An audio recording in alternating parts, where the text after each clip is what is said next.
In this current year where honesty is found offensive by some, and even a humble gesture of apologising can get you into hot water, self-censorship is often the easiest option to avoid this issue, even if it does come to the detriment of your creative vision. However, one person's restrictions is another person's mass censorship, and the stemming can lead to all manner of over-the-top neurotic cuts. So this episode, we take a look at these silly software suppressions, these crushing console controls, and these bloatware boundarizations. As I say, but hello you, I'm Guru Larry, and I welcome you to Fact Hunt. Top 5 overly sensitive forms of self-censorship.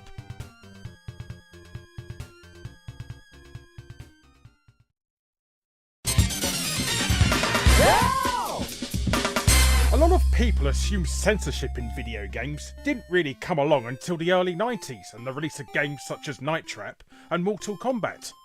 But it was actually in effect since the very dawn of console gaming, as this entry proves. Now, I know what you're thinking, how on earth could a simple game like Hangman be censored? After all, this was a thing that many kids played with a pen and paper for decades. Well actually, the clue is in the name. Both the man and the hanging part.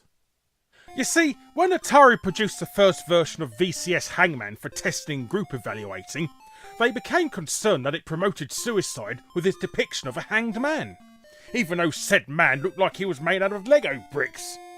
Worried about this potential parental outrage, Atari asked the programmer to change the man into a monkey, because killing animals is fine, right?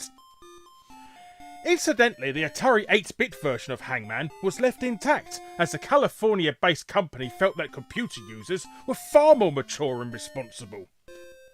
However, the number of rude words computer users typed into text adventures might dispute that.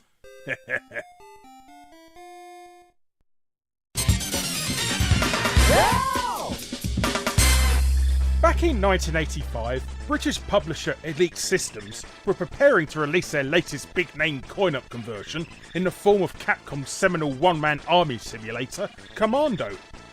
They would be responsible for distributing the game across the whole of Europe with versions for the Commodore 64, Amstrad CPC, ZX Spectrum and BBC Micro in their lineup. All was going well until it came to releasing the game in Germany, when Elite hit a rather large snag.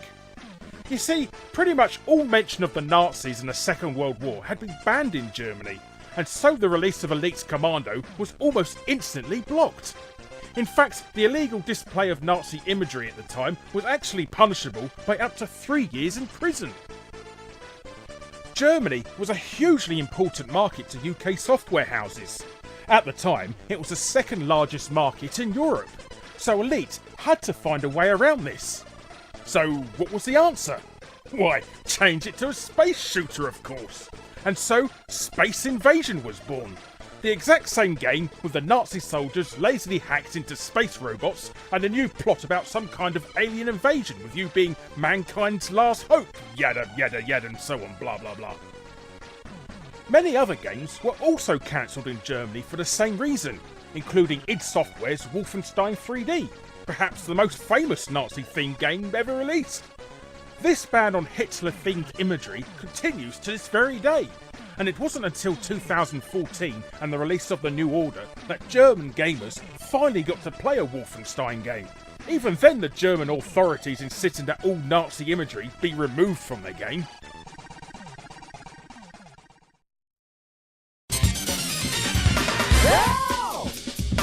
And now on to something a bit more modern, with one of the most bizarre and high-profile cases of censorship from the last console generation. Back in October 2008, Sony were getting all hyped up for the release of Little Big Planet, a highly innovative platform game that was set to be the hot PS3 exclusive that Christmas. But just before its global release, testers spotted a small issue with one of the music tracks contained within the game. Shortly after, they announced that all copies that had already been shipped to retailers would have to be recalled, with Sony issuing the following statement. During the review process prior to the release of Little Big Planet, it has been brought to our attention that one of the background music tracks licensed from a record label for use in the game contains two expressions that could be found in the Quran. We have taken immediate action to rectify this, and we sincerely apologise for any offence this may have caused. Now, you may be thinking that the Quran is a holy book, so surely there can't be anything particularly offensive, right? Well, while far from horrific, they are perhaps not quite as nice as you might imagine. Once translated from Arabic to English, the two phrases are, "Every soul shall have the taste of death," and "all that is on earth will perish."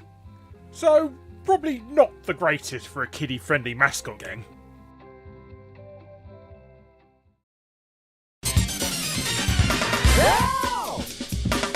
They censored a bloody driving game, Larry, I hear you cry.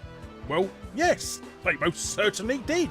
And we all knew it was just a matter of time before censorship specialists Nintendo reared their ugly heads on this list. Cruis'n USA was the very first game in the now infamous Cruis'n series that is still going strong to this very day. It was released in the arcades in 1994 by Midway, and it boasted that this cabinet featured the very same hardware that would be found in the upcoming Ultra 64 console. This was, of course, a lie that even master misleader Peter Molyneux would have been proud of, as the Nintendo 64 port ended up being a pretty pale imitation of the arcade original. But that's a story for another day. I want to concentrate on the censorship issues of that disappointing port. And boy, are they numerous. Among the many things that Nintendo insisted on changing for their home version are several billboards with suggestive slogans, animals that could be turned into bloody roadkill are also gone, and the bikini beauties that appeared when you won the race have been completely covered up. But that's not all though. Oh no siree. Images of Hillary Clinton smoking a cigar on a dollar bill were changed back to a real bank dollar note, and a related ending that showed the then American President Bill Clinton in a hot tub full of Playboy models is also gone. Incidentally, Nintendo never explained the true reasons for all the censorship in the game. Neither did they explain why the port was so lacking compared to its arcade parent, despite them claiming it featured the same technology. You weren't fibbing, were you, Nintendo? I could smell another episode coming along here.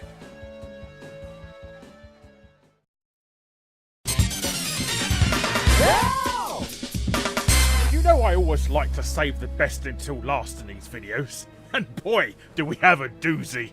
Perhaps the most ridiculous example of censorship in the history of video games. And what makes this even more staggering is that not only is this not a console game, but it's also a game from a British publisher, who usually aren't particularly concerned about offending people. I mean, did you see my offensive cheat codes video? As it stars the people who got the #1 slot. Now, we're not talking about the original release of Worms Armageddon here, which was first published for the PC back in January 1999, before being ported to various consoles. The version in question here is a 2016 re-release of the game on Steam and Good Old Games.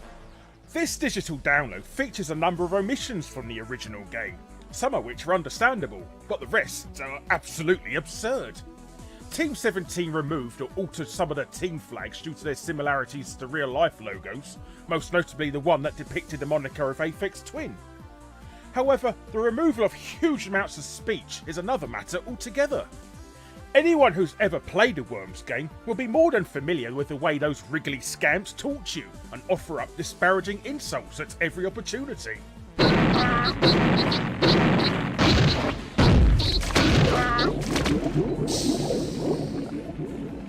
Party's over.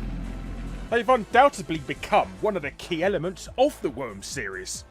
So it's a shame that Team 17 decided that modern gamers may find many of these insults offensive and put them off playing the game.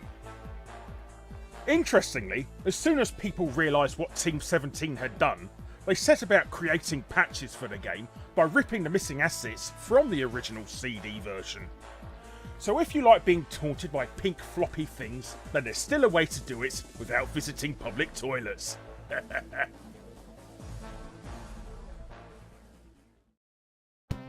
Hello you! Thanks ever so much for watching. Be sure to subscribe to be first to see future Fact Hunt episodes. Click on the bell if you already are to make sure you're notified, and be sure to check out my other episodes. And if you want to be super awesome, check out my Patreon. But thanks again for watching, and I'll be seeing you next time. Ta-ra for now.